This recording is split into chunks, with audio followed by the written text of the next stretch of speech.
అందరికీ జై భీమ్, నమో బుద్ధాయ. నా పేరు పెద్దపాక వెంకట్, బిఎస్ఐ ఖమ్మం జిల్లా అధ్యక్షుడిని.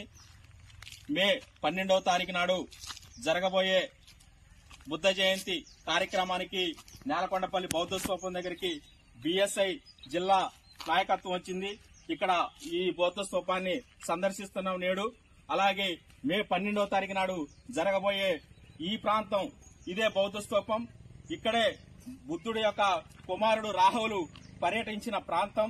అనేక మంది బౌద్ధ భిక్షువులు ఈ ప్రదేశం నందే బౌద్ధ శిక్షణలు తీసుకున్న ప్రదేశం కాబట్టి ఈ ప్రపంచంలో మానవులకి ఎవరికి లేని సంఘటన కేవలం బుద్ధుడికి మాత్రమే కలిగింది.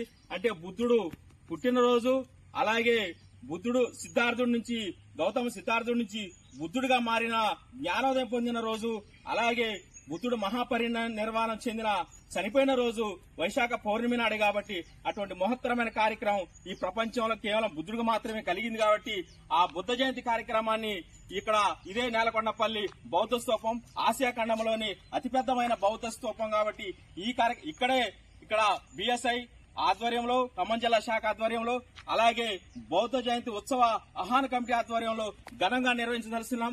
ఈ యొక్క కార్యక్రమానికి ఈ రాష్ట్రంలో ఉన్నటువంటి బుద్ధిస్టులు, అంబేద్కర్ వాదులు, దళిత బహుజన సంఘాలు వేలాది మందిగా తరలి వచ్చి ఈ యొక్క బుద్ధ జయంతి ఉత్సవ వేడుకను విజయవంతం చేస్తారని ఆశిస్తున్నాం. జై భీమ్, నమో బుద్ధాయ, బుద్ధ వందనాలు.